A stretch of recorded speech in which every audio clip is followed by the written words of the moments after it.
And I think that what's interesting about the Turkish example here is Islamists never kind of resorted to that.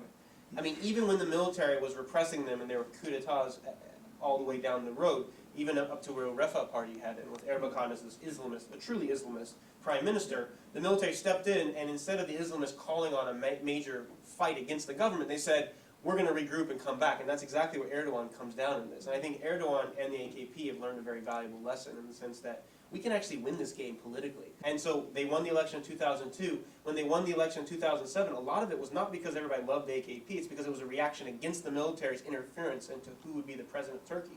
And so this next election in June, the question is, it seems obvious that the AKP will win again.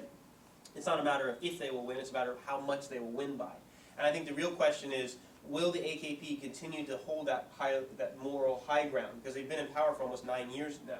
And probably in 10 years, power corrupts at a certain point, even the most morally upright at a certain point.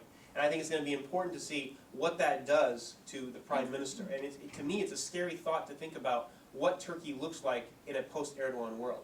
Because even though Turkey is a democracy, it still has this tendency to look to a great man, a great leader. Right. And the AKP without Erdogan would not be the same.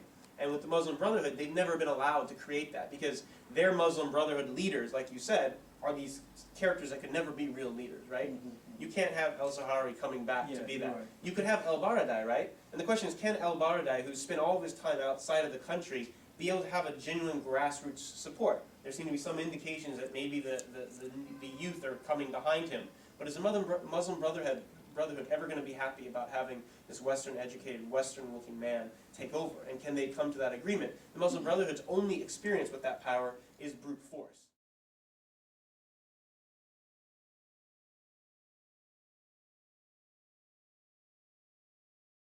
I wish that I had that crystal ball, and I wish I had the answer, because I don't think Mubarak knows himself, and I think nobody really understands what's going on in Mubarak's head right now. But I think that the fact that he selected a vice president who has very close security relationships with both the United States and with Western powers, and Israel in particular, is a signal of where he wants to see the future of kind of his succession go. Right.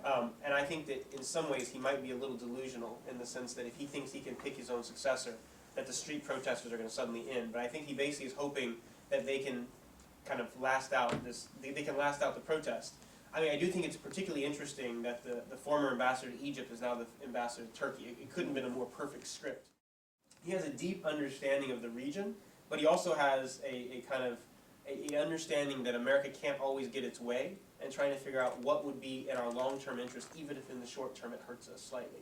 And so the cable that you're referencing, he goes through a scenario in which the next successor is going to have to be, by definition, more anti-American than Mubarak. Joshua, I really would like to thank you for your enlightening answers. So from now on, we can start a self-moderating program, so you can get your questions from our guests, please. I was hearing a lot about the anti-Americanism that's going on, that this threat that seems to be running through a lot of these uprisings. And while that's certainly a factor, but my reading of the recent events is more about the extreme corruption, social breakdown, class differences that has led to a lot of these protests. And so I don't think that we should dwell too much on the anti-Americanism. I think that a leader could arise, probably not Baradei, but somebody else who's sympathetic to the West, but as long as the people feel like there is going to be a change in jobs, in the economy, things like that, it would happen. I wanted to go back to your very interesting point about what's going on in the Middle East right now, in the last couple of weeks, and how we've seen this before, almost 100 years ago. After the First World War, when the modern Middle East was formed. Now, there were two main things involved in that. One was the sort of negative role of Turkey. It was the disintegration of the Ottoman Empire that caused a lot of things, and the active role of the British. The British were essentially supervising, controlling these events, and then right after the First World War, we saw a lot of uprisings in Mesopotamia, in Transjordan, in Palestine. And the British thought, there's some conspiracy going on against them, which probably wasn't the case. But we've seen 100 years of that legacy now. And pretty much what we have in the Middle East right now is a direct legacy of that period. Do you think that these countries, including Turkey, which has changed quite a bit over the last few years, are going to roll back a lot of those parts of the legacy? And exactly what do you think? Will be rolled back, will be kept? I'm trying to resist the urge of just saying amen to what you just said. I grew up in a Southern Baptist church where that's the way you affirm somebody's response. Without sounding too contrite or too self-aggrandizing, that's exactly what my book is working on. I look at the role of post-imperial successor states and how the shadows of empire continue to linger on. And so even though in international relations, my discipline, we focus on the present and all these structural dynamics, what you laid out is exactly that. I mean, when I look at the Middle East, I could pretty much point to Britain and be like, this is all they're doing. The way they partition the Arab-Israeli conflict in terms of the Balfour Declaration that continues to live on and the different movements there. The way Cyprus was divided and the way that structure fell apart. I mean, I could go through a list of these things. The line that was drawn in Iraq, the construction of the entire Iraqi state, the dispute between Syria and Turkey.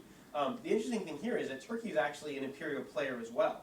And so as they roll back their past, they also have to look at themselves in a very powerful way, right? It's much easier to play the victim when you don't have that imperial baggage in some sense. So as an Arab country, when I say my imperial past, you're going back to this golden age that, you know, of the Prophet era. That's what you're talking about, which is not very practical in a sense. But 100 years ago, you know, what happened in Turkey with the Armenians? What happened in Turkey with the Arabs? All these different things begin to play out.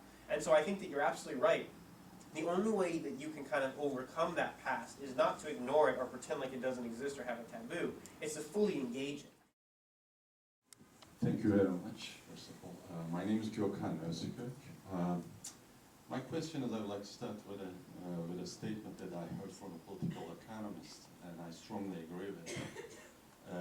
If the source of income or the source of economy in a country is one or few, democracy, it's very difficult for democracy to develop in that country.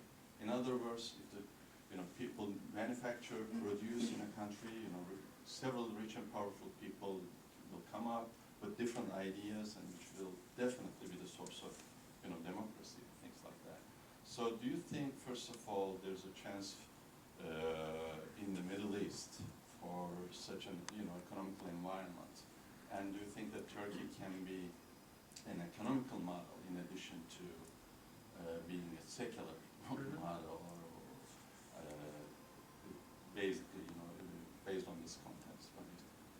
I mean, I wish we had more political economists who could speak in a way that our politicians could understand, because that point needs to be reinforced. So often, when you think about Turkey, let's just take Turkey as an example, all we focus on are the politics, but the real story about Turkey and the emergence of modern Turkey is the economy.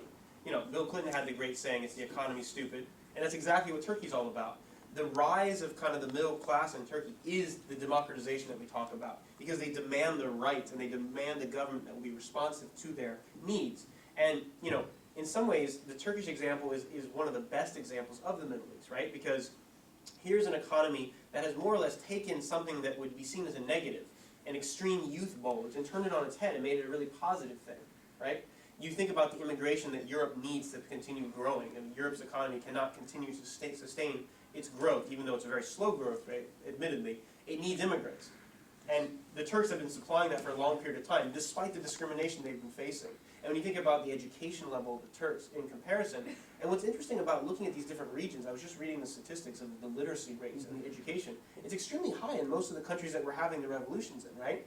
They're not happening in Sudan or other places where it's pretty low. They're happening in Tunisia that has one of the highest middle class rates. And as a result, it looks pretty promising that there's going to be and even these protests and the way that they're happening, they may be chaotic in a certain sense. They may be, uncomfortable in a certain sense. But even when I look at the image of Egyptians standing together in front of their museum, I mean, that's unusual, right? Like in Iraq, that wasn't what happened. The Iraqis went into the museum and started looting and throwing things around. And I think that has a lot to do with the way that the strongman regime was doing things. And so to me, it gives me hope. And I think the economic development, I think in some ways, this economic crisis that has shifted our attention from being on the West to now the rise of the East.